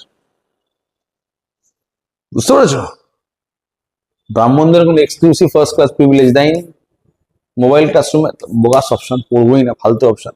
Served as a venue for religious debates, না, হবেই না। ঠিক আছে, যাই হোক, ডাক দিলাম 30। The introduction of Telegraph line was strategically important. ঠিক আছে, এই কোয়েশ্চেনটা মনে হয় আমরা সলভ করলাম, মনে পড়ছে না আমার, তো না না এটা সলভ করে নিই। ঠিক, option B, it initially connected Calcutta to Agra. দেখো এটা একটু ডিসকাসও করলাম, এটাই উত্তর হবে। It initially connected Calcutta to Agra, facilitating rapid administrative and military communication. Allowed general public to send messages for free, এটা হবে। অপশন ফোরই তো বুঝতে পারছো হবে না। রিপ্লেস দ্য নিড, যেটা তোমাদের কনফিউশন হতে পারে, বি আর সির ভিতরে কনফিউশন হতে পারে, কারণ বি সি বলছে replace the need for postal system entirely by 1854, মানে বলছে টেলিগ্রাফ আসার পর পোস্টের প্রয়োজনই পড়েনি। না, এটা ভুল কথা, একদমই ভুল কথা। তার কারণ টেলিগ্রাফ আসার পর পোস্টের দরকার পড়েছে। টেলিগ্রাফে একটা লাইন এমার্জেন্সি, কোনো এমার্জেন্সি ইউজ করতে পারতো, একটা দূর জরুরি, চারটে কথা তুমি পাঠাতে পারতে। চিঠিতে তো মানুষ এখন ভরে উঠে লেখে না, কি রে কেমন আছিস, ভাত খেয়েছিস, এগুলো লিখবে ওদের টেলিগ্রাফে, হবে না তো। চিঠি চিঠি, টেলিগ্রাফ আর্জেন্ট যাবে, ইমিডিয়েট যাবে, একটা লাইনে একটা ওয়ার্ড তুমি সেন্ড করে দিলো ওই মেসেজের মতো।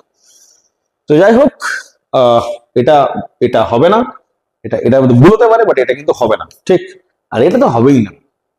ইট was primarily use to translate Indian scriptures into English, কোনোদিনই না।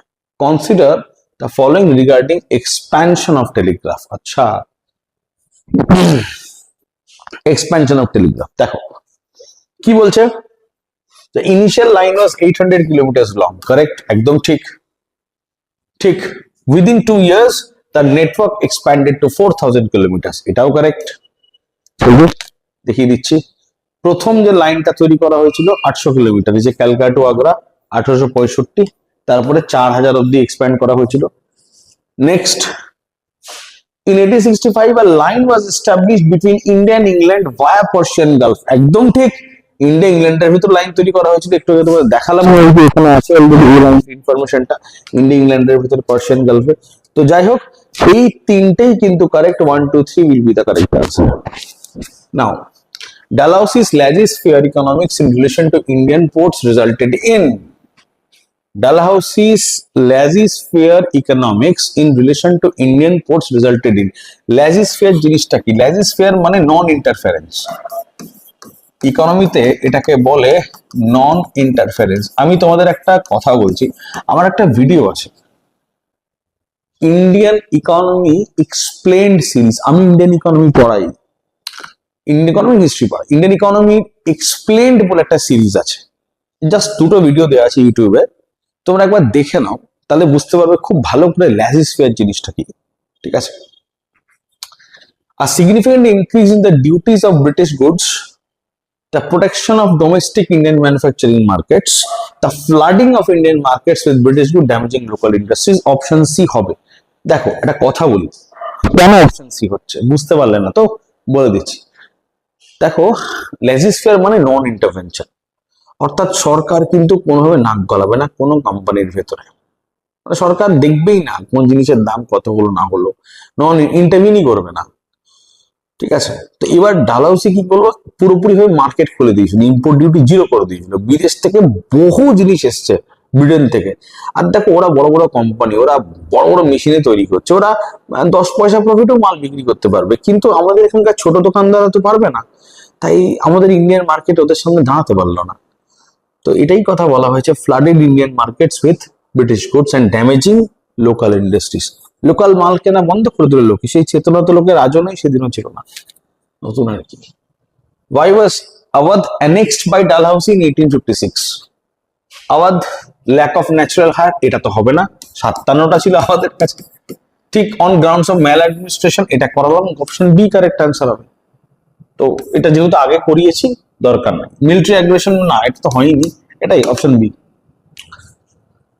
নেক্সট দেখো, এই যে দেখাচ্ছি, এই যে যে ছবিতে দেখাচ্ছি, এই যে আমাদের ইয়ে আছে ওয়াজিদ আলী শাহ, এই যে ওয়াজিদ আলী শাহ, 57খানা ছেলে মেয়ে, দেখতে পাচ্ছ, নবাব বসে আছে, প্রচুর ছেলে মেয়ে নিয়ে, এই যে বসে আছে।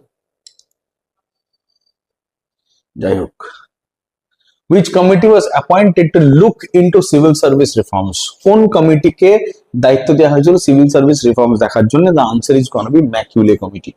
35B কেন? ম্যাকলে কমিটি, ম্যাকলে ল মেম্বার ছিল, মনে করে রাখো। নেক্সট, এই যে তাও দেখিয়ে দিচ্ছি, Macaulay committee appointed for civil services, ঠিক। Next, Dalhousie annexed Punjab after the Second Anglo-Sikh War. He used the opportunity of the War of Succession during the time of Dilip Singh. देखो एखाने खूब दुर्दांत question এটা भाई साहब, क्या दिमाग है इसमें। देखिए क्वेश्चन देखिए, अब देखिए दोनों स्टेटमेंट करेक्ट है। डालहौसी annexed Punjab after the Second Anglo-Sikh War, দ্বিতীয় ইঙ্গো শিখ যুদ্ধের পর পাঞ্জাব অধিগ্রহণ করা হয়েছিল, একদম ঠিক, এবং দিলীপ সিং এর টাইমিং করা হয়েছিল, ঠিক। He used this opportunity of war of succession during the time of Dilip Singh. দেখো একটা ঘটনা বলি, এটা কিন্তু পাঞ্জাবের সাথে যুদ্ধের কারণ নয়। দুটো উত্তর ঠিক হলেও এটা কিন্তু পাঞ্জাবের সাথে যুদ্ধের কারণ নয়। পাঞ্জাবকে দখল করার মেইন কারণ ছিল নর্থ ওয়েস্ট ফ্রন্টিয়ার প্রভিন্স যাতে প্রোটেক্টেড হয়, সেই জন্য সেই জায়গাটাকে কন্ট্রোলে নেয়, যাতে নর্থ ওয়েস্ট থেকে রাশিয়া এন্ট্রি করার চেষ্টা করছে। তাহলে পাঞ্জাব যদি আমার দখলে থাকে তাহলে ট্যাম্পু করতে পারবে না, ঠিক আছে। তো এটা হচ্ছে এখানে যেটা হবে, the statement is true but the reason is false, ঠিক আছে।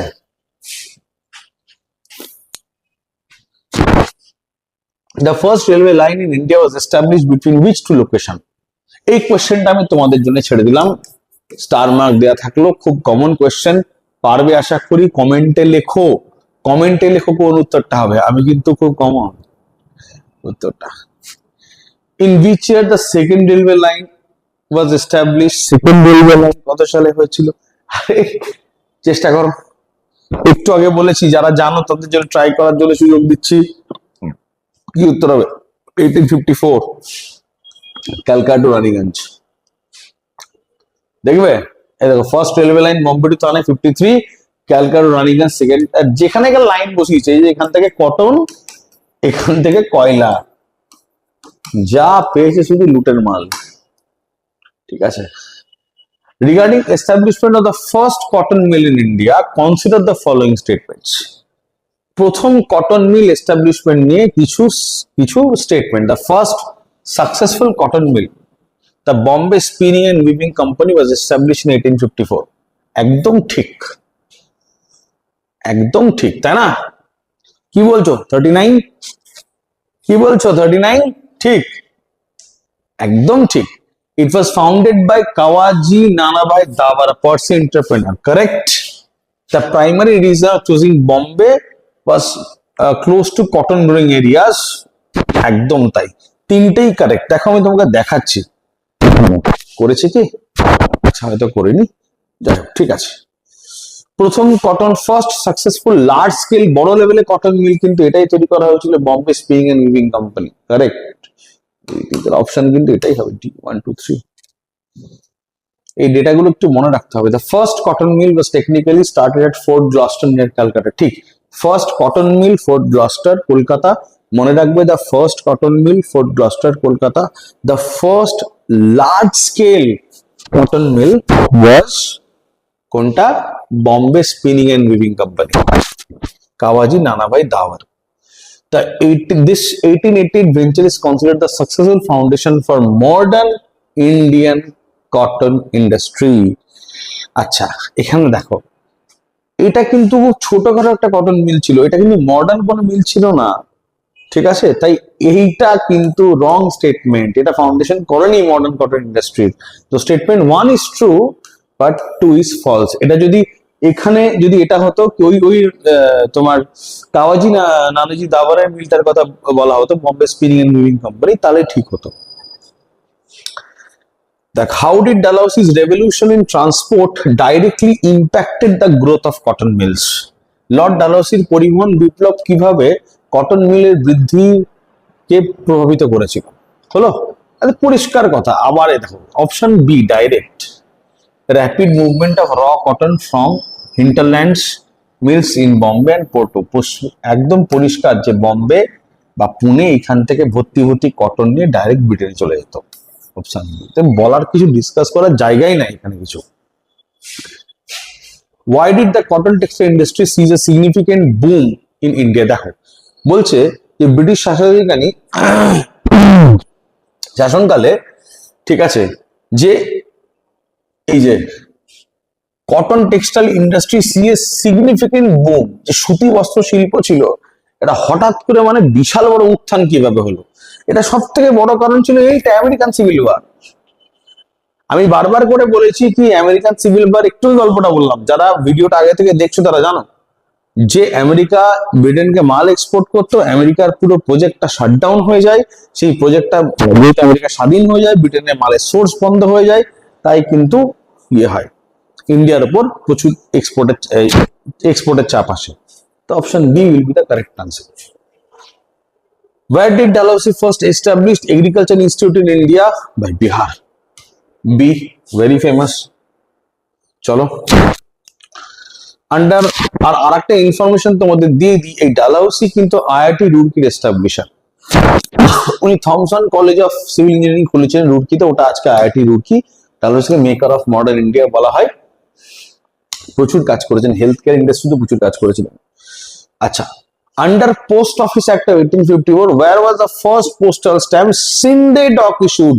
Province of Sindh, আমি একটু আগে ডিসকাস করতে করতে দেখিয়েছিলাম সিন্ধে ডকের কথা। এই যে সিন্ধে ডকের কথা, প্রথম সিন্ধে কিন্তু এটা আসে। The mini parliament of the Central Legislative Council created by Charter Act of 1853, 1853 যে চার্টার আইন, সেটা কি মিনি পার্লামেন্ট বা কেন্দ্রীয় আইন পরিষদে কতজন সদস্য ছিলেন? কতজন সদস্য ছিলেন? 1853 যে চার্টার অ্যাক্ট, সেখানে 12 জন সদস্য ছিলেন। এবং এটা একটু আগে আমি অলরেডি কিন্তু প্রত্যেকটা সদস্য কে কি করে পুরোটা ডিটেলসে কিন্তু ডিসকাস করে বুঝিয়ে দিয়েছি, সমস্ত স্টুডেন্টকে বলে দিয়েছি। ভিডিওটা একটু রিভার্স করে নেবে, দেখতে পাবে। আননেসেসারি একই জিনিস দুই তিনবার ডিসকাস করার কোনো মানে হয় না। Who was appointed as the first lieutenant governor of Bengal in 1854? খুব ইম্পর্টেন্ট কোয়েশ্চেন, ফ্যাকচুয়ালের জন্য খুবই ইম্পর্টেন্ট। ফ্রেডরিক জে হ্যালিডে, খুবই important. Next, Presidency of Bengal দেখো। আচ্ছা, নেক্সট আসি। In the context of maker of modern India title, which reform is most directly associated with communication? দেখো এখানে বলছে আধুনিক ভারতের রূপকার উপাধির প্রেক্ষাপটে কোন সংস্কারটি সরাসরি যোগাযোগের সাথে যুক্ত? দেখো, abolition of titles and pensions না, এটা কমিউনিকেশন রিলেটেড কোনো রিফর্ম নয়। অ্যানেক্সেশন অফ পাঞ্জাব না। গ্যাঞ্জেস ক্যানাল না। Introduction of uniform postal rates and post office, post office কিন্তু ডাক বা কমিউনিকেশনের সাথে যুক্ত, তাই এটাই কিন্তু কারেক্ট আনসার হবে। 47 আর তিনটে কোশ্চেন মাত্র। Next, Woods despatch rejected the down filtration theory. Woods despatch নিম্নগামী পরিশ্রবণ তত্ত্বকে রিজেক্ট করেছিল। ঠিক 48, কেন? কোয়েশ্চেনটা পড়ো, আমি তোমাদের সময় দিচ্ছি, কোয়েশ্চেনটা পড়ো একটু, চেষ্টা করে নিজে থেকে দেখো কেন। It believe that the education system should be exclusive right of the upper class, না, কোনোদিনই না, কোথায় বলেনি এই কথাটা, এটাকেই তো রিজেক্ট করেছিল Wood's despatch. It aim to create a system of mass education rather than educating only small elite group. Actually এর আগে যে ম্যাকিলেস মেরিটের যে থিওরিটা এসেছিল, সেখানে ওপরে তো টপ লেভেলকে এডুকেট করা হচ্ছে, নিচু লেভেল কিছুই শিক্ষা পাচ্ছে না।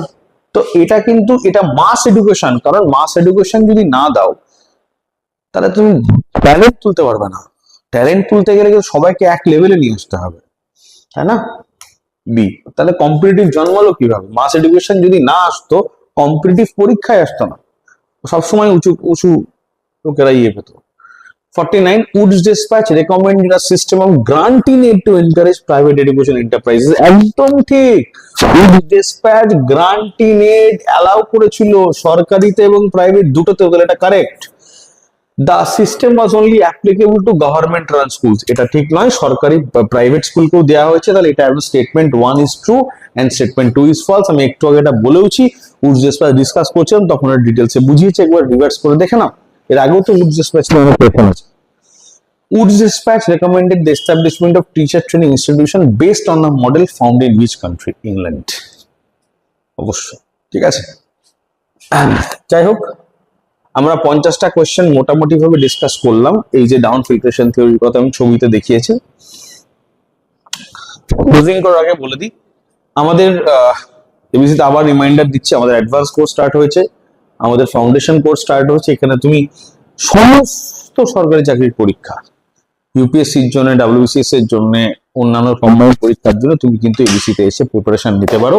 এবিসির কোর্স ফি খুব কম, অফলাইনে অনলাইনে তাই দুটোতেই তাই তোমরা যোগাযোগ করতে পারো, অর্থাৎ খুব রিজনেবল। আমরা ওই কম মানে আমরা রিজনেবল ফি নিই, যেটুকু না নিলেই নয় সেটুকুই নিই অবশ্যই, বাট সেটা তবু অনেক কম। তো তোমরা এবং একদম হাই ক্লাস কোয়ালিটি ক্লাসেস থেকে শুরু করে সবকিছু পাবে। তোমাদের আমরা একটা রিকোয়েস্ট করব যে তোমরা একবার অন্তত এবিসি যে কোনো ক্যাম্পাস, ওয়েস্ট বেঙ্গলের দুটো ক্যাম্পাস আছে, একটা অফলাইন ক্যাম্পাস বহরমপুরে আর বেলঘরিয়াতে, তোমরা এসে একদিন ফ্রি ডেমো ক্লাস করো। ডেমো ক্লাস কিচ্ছু না, এসে একদিন বসে ক্লাস করো, দেখো পরিবেশটাকে চেনো, কেমন লাগছে, ভালো লাগছে, দেখে নাও। তারপর যদি তোমার কমফোর্টেবল মনে হয় তোমরা অ্যাডমিশন নিতে পারো। আর একটা জিনিস সেটা হচ্ছে যে এবিসির অনলাইন ব্যবস্থাও আছে। যারা পুরোপুরি অনলাইনে কোর্স করতে চাও, একাডেমিক ক্লাসেস নিতে চাও, তোমরা অবশ্যই লিখতে পারো, একাডেমিকে এক্সপ্লোর করতে পারো। কোনো ডাউট হলে আমাদের যে দুটো নাম্বার দেওয়া আছে এখানে, 9474586670 আর 9933586670, এই নাম্বারগুলি কল করতে পারো। তো ঠিক আছে, আমাদের এই টেলিগ্রাম চ্যানেল, এটাতে জয়েন করতে পারো। Exam update, free classes, study materials, class notes, current affair সবকিছুর জন্য। তো এইটুকুই আমার বলার। থ্যাঙ্কস ফর ওয়াচিং, অনেক অনেক ধন্যবাদ আমাদের এই ভিডিওটা দেখার জন্য। আর যদি তোমাদের কোনো স্পেশাল রিকোয়ারমেন্ট থাকে অবশ্যই তোমরা জানাতে পারো যে স্যার আমার এটা দরকার, স্যার ওটা দরকার, স্যার এই প্রবলেমটা আমরা ফেস করছি। তো অবশ্যই তোমরা জানাতে পারো, আমরা যতটা সম্ভব, যেভাবে সম্ভব তোমাদের জন্য সেরকম কন্টেন্ট নিয়ে আসতে থাকবো। তো অনেক ধন্যবাদ, থ্যাংক ইউ ফর ওয়াচিং। আর শেষ কথা, আমাকে সহ্য করার জন্য অনেক ধন্যবাদ। চলো টাটা, আবার দেখা হবে আর একটা কোনো ভিডিওতে।